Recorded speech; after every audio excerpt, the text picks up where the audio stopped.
আরেকটা প্রশ্ন করেছেন, অনেক আলেমদের মুখে শুনেছি স্ত্রীর সাথে মিথ্যা কথা বলা জায়েজ। আমার প্রশ্ন হলো, কখন মিথ্যা বলা যাবে, কখন মিথ্যা বলা যাবে না, আর কত বড় মিথ্যা কথা বলা যাবে, কোন কোন মিথ্যা কথা বলা যাবে না, একটু জানাবেন প্লিজ। Thank you. আপনি অনেক সুন্দর, দরকারি, খুবই চমৎকার, যুগ উপযোগী একটা প্রশ্ন করেছেন। এটা আসলে আমাদের অনেক ওলামায়ে কেরাম কথাগুলো বলে থাকেন। আসলে এটা মানুষকে একটু এন্টারটেইনমেন্ট দেওয়ার জন্য অনেক সময় কথাগুলো বলে, একটু আনন্দ দেওয়ার জন্য মানুষদেরকে কথাগুলো বলে। তবে হ্যাঁ, 3টা জায়গায় মিথ্যা কথা বলা জায়েজ আছে, কিন্তু আপনি কন্টিনিউ মিথ্যা কথা স্ত্রীর সাথে বলবেন, এটা কিন্তু ইসলাম সাপোর্ট করে না। আর স্ত্রীর সাথে মিথ্যা কথা বলবেন, কখন বলবেন, এই কথাটা আপনি লিখেছেন, কখন বলা যাবে, কোন কোন মিথ্যা বলা যাবে। হ্যাঁ, স্ত্রীকে আপনি ওই রকম মিথ্যা বলতে পারবেন, যেমন আপনার স্ত্রী প্রশংসা করতে যে আপনি বলতে পারেন যে তুমি তো চাঁদের চেয়েও সুন্দর বা চাঁদের মতো সুন্দর, কিন্তু এটা মিথ্যা হলেও কিন্তু এটা আপনার জন্য জায়েজ আছে, এটা আপনি বলতে পারবেন। আপনি স্ত্রীকে খুশি করার জন্য, স্ত্রীর প্রশংসা করার জন্য, তার সৌন্দর্যের প্রশংসা করার জন্য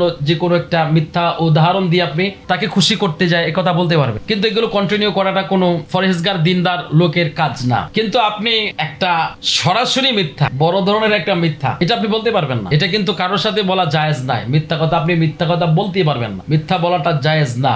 স্ত্রীর সাথে মিথ্যা কথা এটুকু বলতে পারবেন যতটুকু আপনার ইসলাম সাপোর্ট করেছে। যেমন আপনি স্ত্রীর প্রশংসা করতে যায়, কথাগুলো বলতে পারবেন, কিন্তু আপনি কন্টিনিউ সব রকমের মিথ্যা আপনি স্ত্রীর সাথে যদি করেন, এটা কিন্তু ইসলাম সাপোর্ট করে না। এতে করে কিন্তু আপনি গুনাহগার হবে, আর কোনো ফরহেজগার এ সমস্ত কাজ করবে না। আশা করি আপনার উত্তর পেয়েছেন। আমরা লং চোর করে আপনার উত্তর দিচ্ছি না, সংক্ষিপ্ত উত্তর দিয়েছি। আশা করি উত্তর পেয়েছেন। যদি এরপরেও কারো এভিডেন্স লাগে, কারো নস লাগে, হাদিসের দলিল লাগে, আপনারা যোগাযোগ করবেন, আমরা সে দলিল দিয়ে দেবো ইনশাল্লাহ। আসসালামু আলাইকুম ওয়া রাহমাতুল্লাহি ওয়া বারাকাতুহু।